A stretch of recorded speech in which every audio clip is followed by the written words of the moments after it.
Bueno, seguimos con la clase. Espero recuperar una parte que perdí. Espero que poder recuperarla porque está bueno para introducción al tema.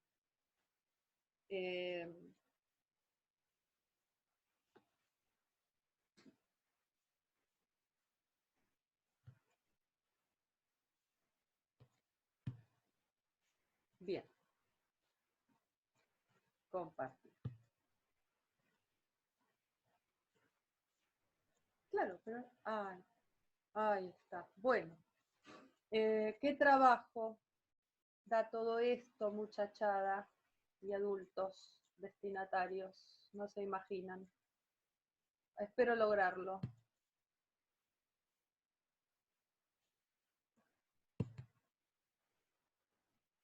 Bien. Bueno, para pensar entonces en el proceso de la Revolución de Mayo, tenemos que pensar en que pasamos de un Estado colonial al Estado-nación en Argentina. Recién les refería lo que había significado, porque ya lo hemos visto además juntos, lo que había significado la constitución del Estado-nación, de sus instituciones y su realidad sociocultural de base en Europa Occidental. Proceso análogo con todas sus instancias se vive en el momento del paso del Estado colonial al Estado-nación en Argentina. Una construcción histórica que por lo menos lleva 40 años, con vaivenes de construcciones institucionales en cuanto a los poderes de gobierno, con graves problemas que ahora vamos a caracterizar de tipo estructurales de toda esa nueva realidad histórica, y con algunos aspectos que, también haciendo referencia a conceptos que ya hemos trabajado, podemos decir que la construcción del Estado-Nación en Argentina, estamos hablando del periodo de 1810 en adelante, a partir de la Revolución de Mayo, va a tener necesidad de romper con la antigua legitimidad de lo que algunos autores llaman del pacto colonial. En ese pacto colonial, acuérdense, cuando hablábamos de legitimidad, habíamos dicho, para decirlo criollamente, por qué los que obedecen a los que mandan. Cómo se producen esos pactos de adhesión explícita o implícita a quien gobierna y cómo se justifican las acciones de los que gobiernan de parte de los gobernados. En tiempos coloniales, estamos hablando desde 1516, cuando Solís llega al Río de la Plata, hasta 1810, había habido toda una construcción de una legitimidad colonial en los términos en que esa España, potencia mundial del 16, como decíamos la clase pasada, se había constituido como la dueña de la mayoría de los territorios latinoamericanos. Quiere decir, y que con sus distintos periodos, con los Habsburgo o con los Borbón, había construido ciertos modos, no solo institucionales, sino también sociales, económicos, de fundamentación ideológica, religiosa, que van a ser puestos disruptivamente en el momento, en discusión, disruptivamente en el momento de la revolución, porque una cosa clarísima es que revolución significa ruptura radical de los procesos, de procesos anteriores. Quiere decir, tenemos que tratar de entender el paso del Estado colonial al Estado-nación como la ruptura de una antigua legitimidad de un pacto colonial tácito o explícito en ciertas ocasiones, pero también pensarlo en función de los nuevos paradigmas ideológicos que desde la Ilustración se dan, y desde el liberalismo económico, desde el liberalismo español, se dan en Europa Occidental. En nuestra última clase habíamos hecho referencia claramente a cómo la Revolución Francesa, la Revolución Norteamericana y la doctrina liberal daba base a todo ese proceso revolucionario burgués. Y al principio de la clase pasada yo les había dicho, no solo va a ser referencias el lenguaje de derechos con lo que terminamos la clase última, no solo va a ser referencia para las revoluciones del occidente europeo o la revolución norteamericana, sino también yo había introducido el concepto de las revoluciones atlánticas. Cuando hablamos de revoluciones atlánticas, hacemos referencia a todas las revoluciones por la independencia hispanoamericana. Ese lenguaje de los derechos va a estar signado sobre todo por esa tradición dura, jacobina, de la Revolución Francesa,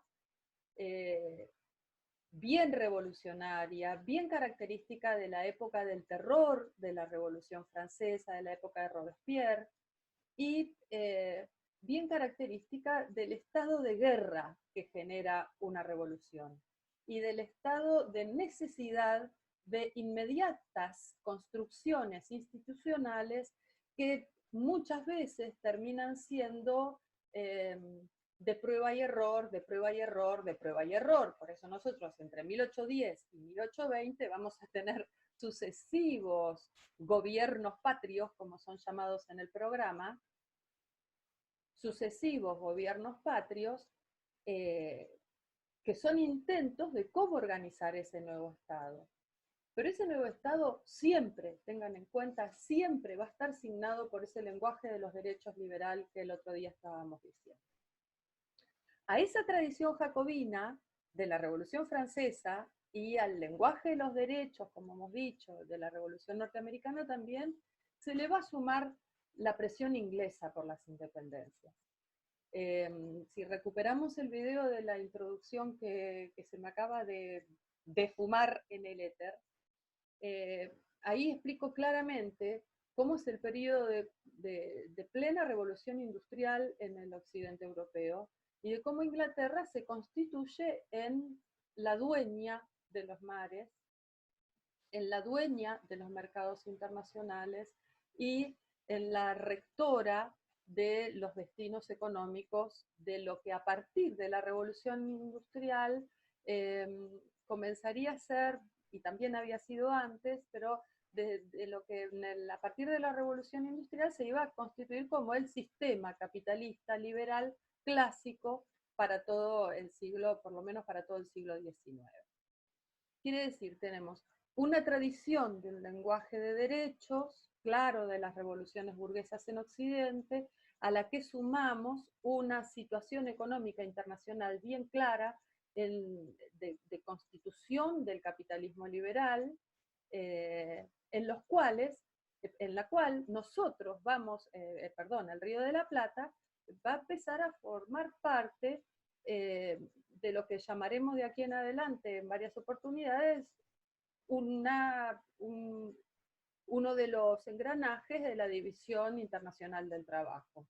En esa División Internacional del Trabajo, ya desde tiempos coloniales, nosotros respondíamos a la provisión de productos primarios, que para ese momento del mercado internacional es cuero, tasajo y cebo. Más tarde serán nuestros productos agropecuarios y más tarde serán otros productos primarios como actualmente el petróleo. Lo que sí importa es que tengamos en cuenta que estamos en un contexto internacional del cual no vamos a poder escindir la cuestión política e ideológica de los manejos del poder económico a nivel internacional. En ese sentido, vamos a ver que desde aún antes de la Revolución de Mayo, con sus aliados portugueses en Río de Janeiro, Inglaterra va a intentar a presionar todo el tiempo por las independencias latinoamericanas. Bien, el proceso de construcción del Estado-Nación, pasamos a la tercera columna de la diapositiva, va a tener, les decía recién, muchísimos vaivenes. Y esos vaivenes, en todo el primer periodo del Estado, de la construcción del Estado, va a estar signado por la pugna entre dos facciones políticas, que es los que intentan un proyecto unitario que ve su nacimiento al comienzo de la revolución, aunque como facción unitaria recién podemos nombrarla a partir de 1820, y en función de eso, con otra facción y otro modelo de construcción del Estado-Nación, que es el proyecto federal, al que también vamos a ver surgir tempranamente, y claramente se va a poner en evidencia cuando en la asamblea de 1813 los asambleístas echen a los diputados que Artigas, José Gervasio Artigas, había enviado desde la banda oriental del Uruguay para el proyecto de constitución e independencia que tenía la asamblea del año 13. Quiere decir, en esta construcción del Estado-Nación, cuyas problemáticas ahora vamos a abordar, empiezan tempranamente a haber diferentes proyectos políticos.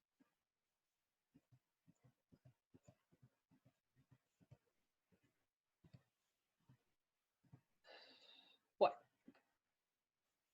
así tenía, y lo tenemos cortado, pero nos está faltando el virreinato de Nueva España, que era el actual México. Así estaba organizada. A veces ver los mapas es muy útil para hacerse construcciones espaciales, que por los nombres que aparecen en los libros a veces es muy difícil atar a conceptos y a procesos históricos. España, desde lo que para ella había sido el descubrimiento de América en 1492, había oscilado en distintas formas de organización que, súper sintéticamente, que para fines del siglo XVIII, con la dinastía de los Borbón, va a estar organizada en 4 virreinatos. Uno es el que no tenemos en este mapa, que es el virreinato de Nueva España, la actual México. Otro es el virreinato de Nueva Granada, Colombia, Ecuador, Venezuela actuales. Otro es el virreinato del Perú. Y por último, el que nos interesa a nosotros es el virreinato del Río de la Plata, con sede en Buenos Aires. El virreinato del Río de la Plata había sido creado en 1776. Hagan parangón de fechas, es en el mismo momento en que se está declarando la independencia norteamericana, y nosotros leíamos el otro día los derechos de la Declaración de los Derechos de Virginia. En el mismo año, en el Río de la Plata, se está haciendo una reconversión, por decir una palabra moderna, una reconversión jurisdiccional que genera un virreinato en toda la jurisdicción del sur de los Borbón en América hispana. El otro día hablábamos, y hace un momento les hacía referencia también, a las revoluciones hispanoamericanas. Hay toda una teoría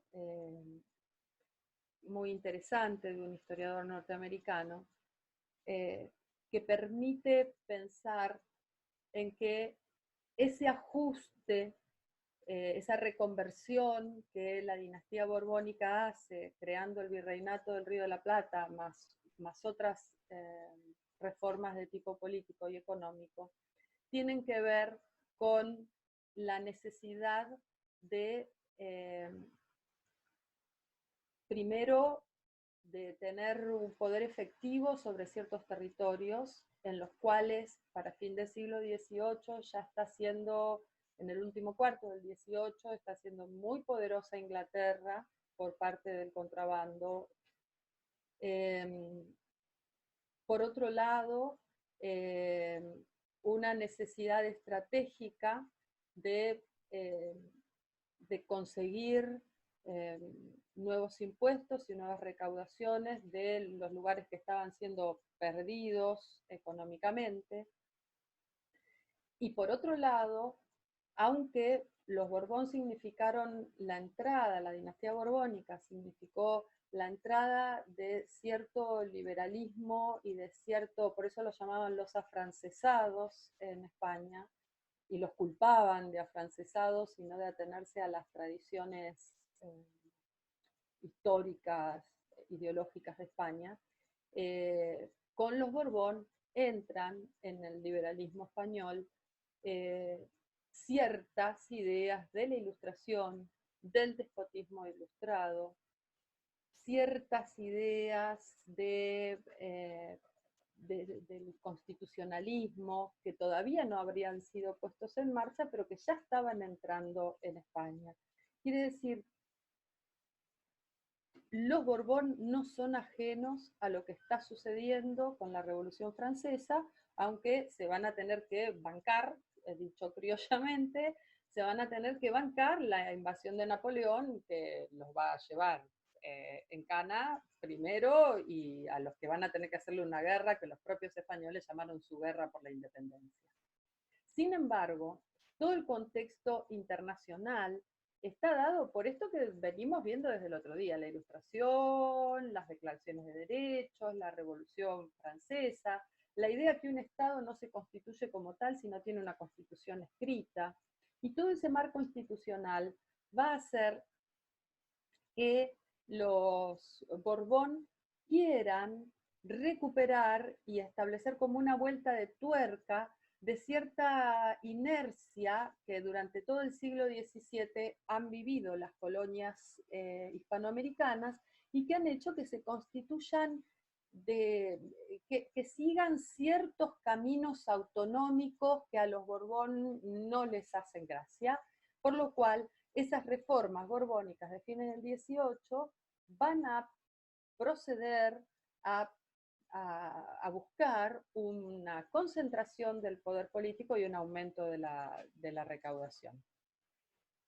Pero en todo ese contexto, lo que está sucediendo también es que Napoleón le ha dado su propia vuelta de tuerca a la Revolución Francesa, y bajo el pretexto de ganarle a la guerra internacional de Francia a las potencias extranjeras absolutistas, va a invadir España, va a poner al rey preso. Bueno, lo que sucede en realidad es que Carlos IV, por presión napoleónica, abdica en favor de su hijo Fernando VII, y los Bonaparte lo llevan preso hasta 1814.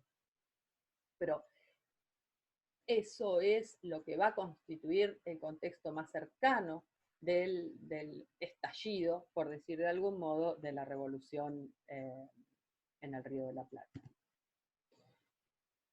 Cuando se produce la revolución en el Río de la Plata, vamos a tener, como en todo proceso revolucionario, ciertas partes de esta jurisdicción que es el Río de la Plata que van a apoyar al proceso revolucionario, que va a estar centralizado y conducido de entrada por Buenos Aires. Y por otro lado, vamos a tener ciertas regiones que van a ser los baluartes contrarrevolucionarios. ¿Quién apoya a Buenos Aires? Salta del Tucumán en general, Córdoba y por supuesto la Intendencia de Buenos Aires. Pero en el interior, La Paz, Cochabamba, Charcas, Potosí, son todas regiones en el virreinato que corresponden a lo que era llamado el Alto Perú. A ver si puedo, ¿ven?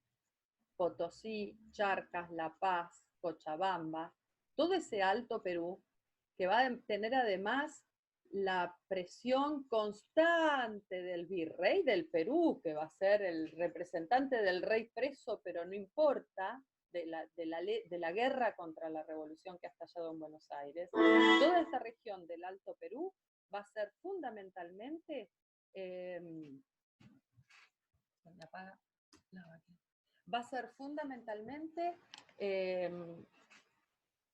contrarrevolucionario.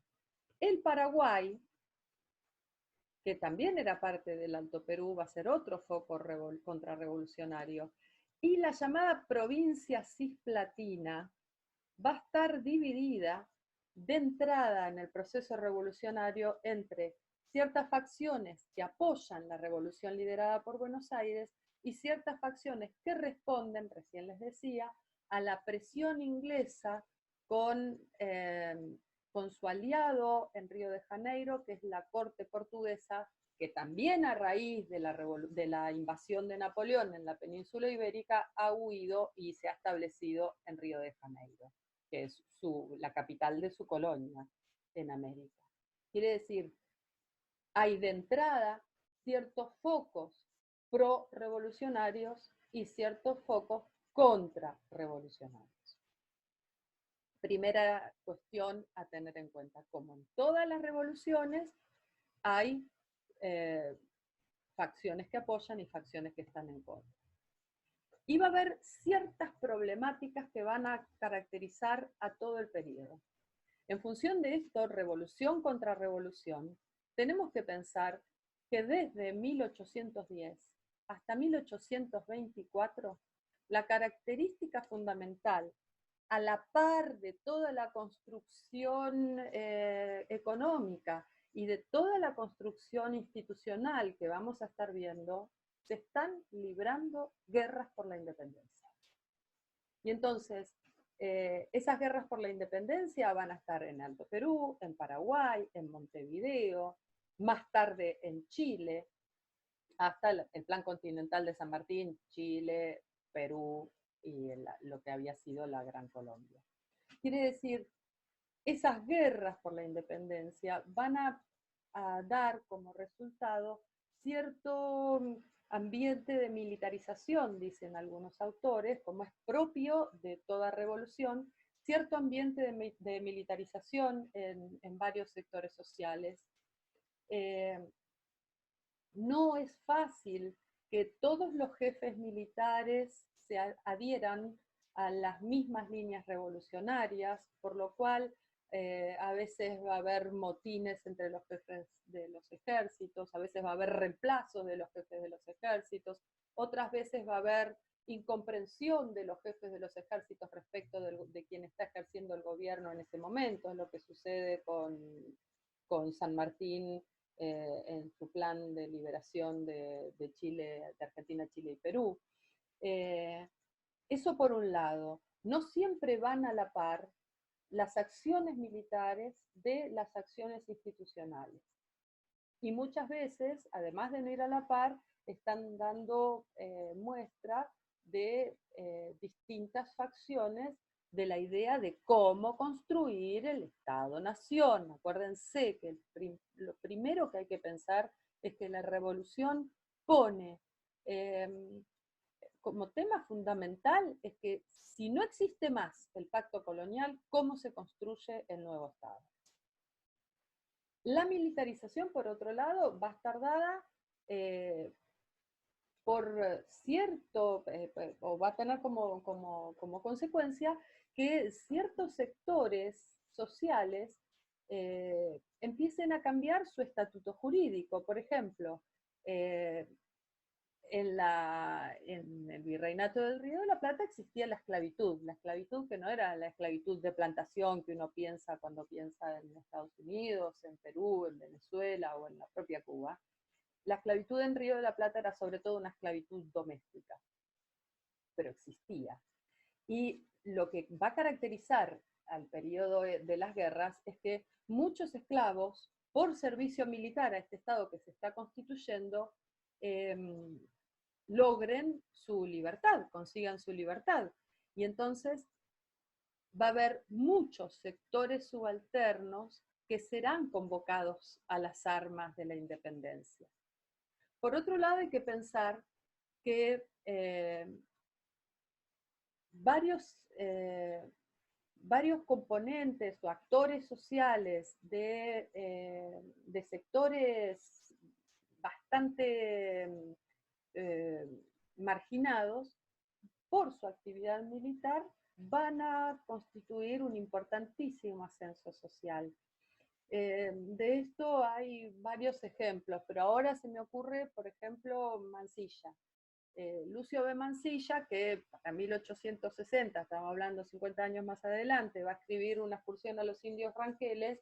Él casi lo primero que dice es que, no me acuerdo si es su padre o su abuelo, es un héroe de la independencia y da cuenta de su hidalguía en el proceso revolucionario y de su cierto encumbramiento social en el proceso revolucionario, justamente por ser perteneciente a una familia que prestó servicio militar en las guerras por la independencia. Quiere decir, esa actividad militar para varios actores sociales va a ser un modo de ascenso social.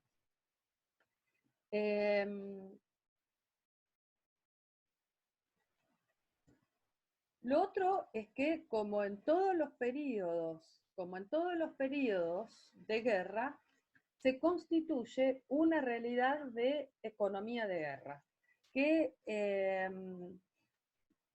lo primero que hace es que cierta marcha de la economía que ya venía funcionando tenga sus vaivenes. Por ejemplo, la producción ganadera, que en ese momento no es otra que la de los cueros, que sea claro, o la de ciertas partes de la vaca que se utilizan para la producción de la carne seca en los saladeros, o el tasajo, la carne salada. Lo otro claro es que en tiempos de guerra el comercio interior se desarticula. Y otra característica importantísima es que para el tiempo de la Revolución de Mayo y de todo el primer periodo de construcción del Estado-Nación, las minas de Potosí, que han sido las características de la riqueza más cercana y pertenecientes al Alto Perú, que es parte del Virreinato del Río de la Plata, están prácticamente agotadas. Claramente esa economía de guerra va a estar signada por la presión, decíamos recién, la presión de los comerciantes ingleses que intentan dominar mercados. Dicho muy fácil, hay que pensar que en periodos del surgimiento del capitalismo liberal en Argentina, en el mundo, perdón, Inglaterra produce algodones y productos manufacturados, pero para eso necesita de la mano de obra esclava que lleva a las economías de plantación, que la va a buscar a África. Para eso tiene el poder del manejo de la navegación internacional y por tratados que ha hecho, por guerras europeas, tiene también la navegación asegurada en los mares.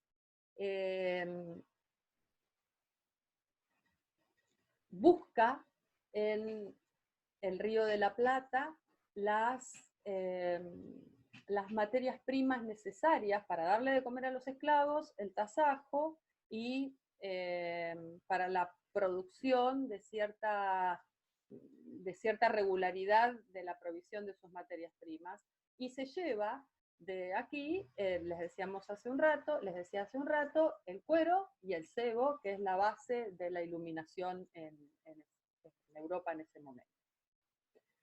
Otro tema claro es que todos esos primeros gobiernos revolucionarios van a implementar como parte de esa economía de guerra el libre cambio.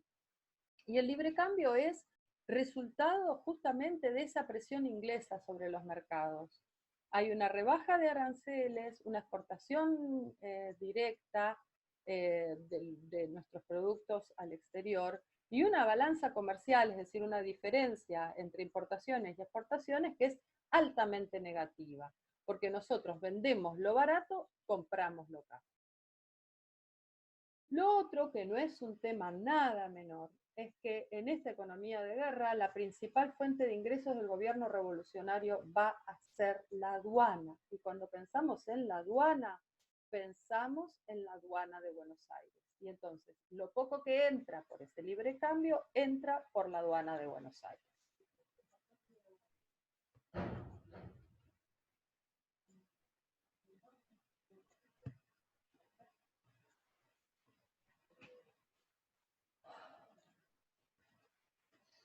Hola, Andrew.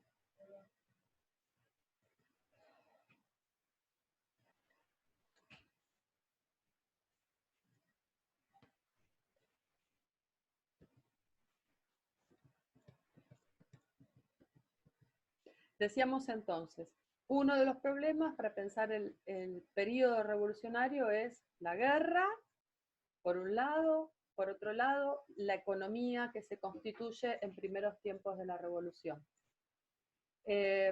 Por otro lado, vamos a tener de entrada un proceso de concentración política del poder que es muy clara y que va a poner de manifiesto que la revolución, todo el tiempo, que la revolución la está llevando a cabo Buenos Aires. Una Buenos Aires que se constituye en una especie de hermana mayor del resto de las provincias del interior y que va a ser claramente la rectora de esos procesos, porque además en Buenos Aires están esos ilustrados que llevan adelante los primeros gobiernos patrios. Va a ser fundamental en un comienzo, van a ser fundamentales las ideas de Mariano Moreno.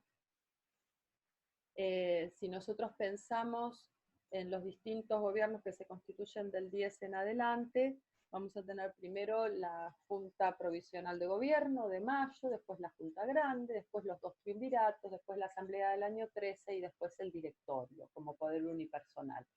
Todas estas instituciones tienen como base la idea doctrinaria de aquel liberalismo que venimos conversando desde la semana pasada, por un lado, y por otro lado, una base clara de que hay cierta población que está naturalmente, por su formación, destinada a liderar la revolución.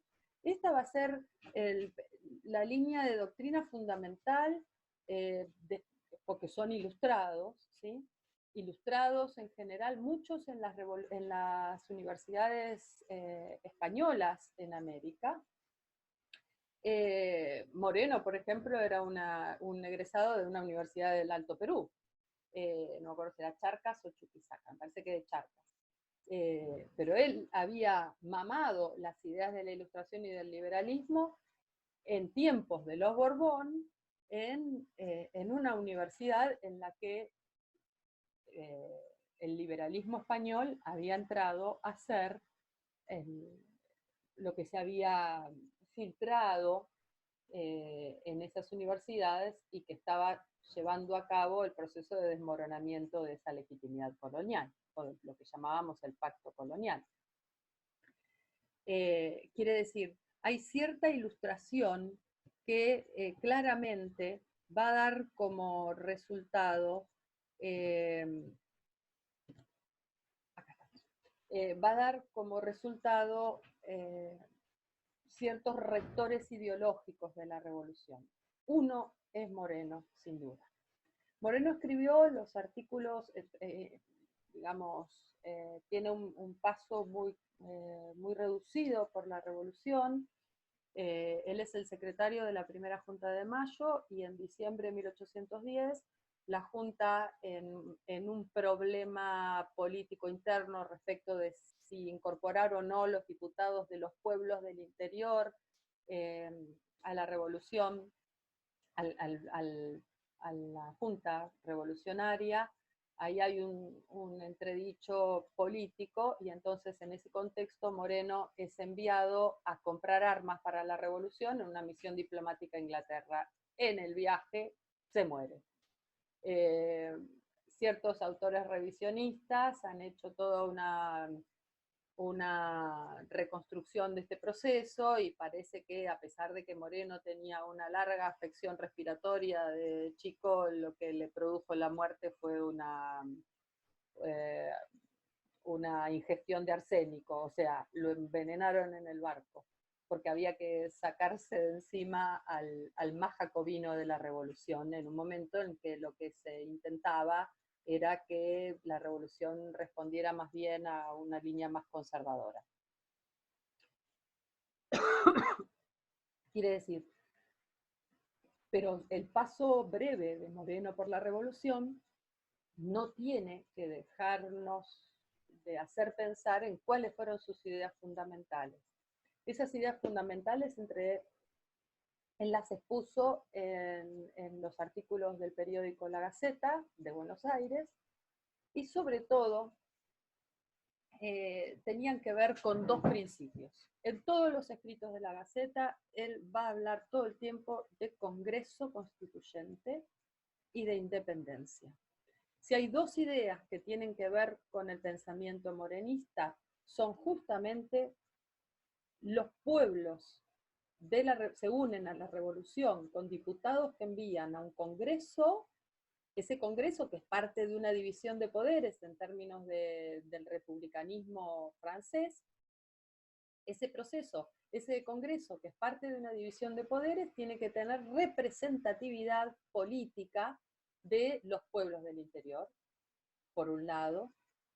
Debe responder al otro principio fundamental del lenguaje de los derechos. Fíjense cómo vamos volviendo todo el tiempo a ese tema. A otro principio fundamental del lenguaje de los derechos, que es que el Congreso debe dar una constitución escrita que diga en qué cree ese Estado y cuáles van a ser los poderes de su gobierno, cómo van a estar constituidos y quiénes van a ser quienes puedan formar parte del gobierno.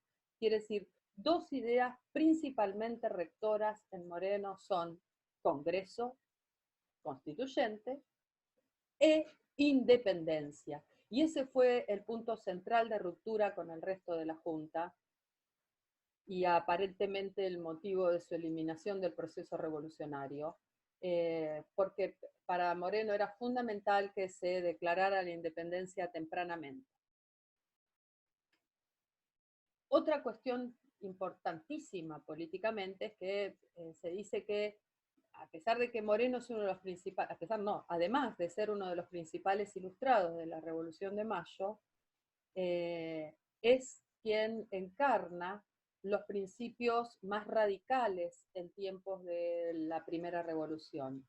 Son conocidas las instrucciones de Moreno a Castelli cuando es enviado a reprimir un foco contrarrevolucionario en Córdoba, en lo que claramente dice: al que no esté con nosotros, lo fusilamos, que es de hecho lo que sucedió en Córdoba. Esas instrucciones a los gobernadores y a los representantes de la Junta tienen que ver sobre todo con el control político de las provincias. Y ese control político, que si no es por convicción, tiene que hacerse por la fuerza. Y en esto está lo jacobino de Moreno. ¿Cómo se la suma? ¿Para qué es esto? Porque hay que sumarlas al ejército patriota, a este ejército patriota que desde Buenos Aires va a liderar la revolución. Y con los enemigos no hay otra vía que la implementación del terror. Esto está muy claro en las instrucciones a Castelli, como les decía recién. Lo otro es que, yo les decía en la introducción a la clase, Moreno traduce a Rousseau en El Río de la Plata. Y él piensa que el pacto colonial está basado en un falso contrato, porque ese contrato no proviene del consenso palabra central en la teoría contractualista, como hemos visto, ese pacto colonial no proviene del consenso, proviene de la fuerza. ¿De qué fuerza? De la fuerza de la monarquía española sobre las colonias. Lo otro que él va a dejar claro en todos sus escritos es que el proceso revolucionario es una necesidad que restituye también en términos rusonianos los derechos universales a los hombres y que los gobernantes no son otra cosa que quienes ejecutan la voluntad general en términos de Rousseau. Otro de los doctrinarios muy importantes de la revolución es Castelli. Y Castelli va a tener una fundamental participación respecto de la enunciación de esos derechos naturales de los que hablábamos el otro día. Igualdad, libertad, seguridad, esa creencia arraigada en la necesidad de la independencia para que los derechos naturales sean una realidad. En su campaña al llamado Ejército del Norte, Castelli en el Alto Perú va a proclamar por escrito el fin de la servidumbre indígena y la necesidad de la igual representación de los indígenas a los criollos en los nuevos órganos de gobierno. Quiere decir, hay toda una idea en Castelli de esos derechos naturales, fundamentalmente libertad e igualdad, que son para todos los habitantes de esa nación en construcción. Es claramente un republicanismo de fuerte raigambre idealista, digamos, pero que hasta se puso en funcionamiento en documentos que proclamaban, como les decía recién, la liberación de los indígenas. Monteagudo es otro de los principales doctrinarios de la revolución.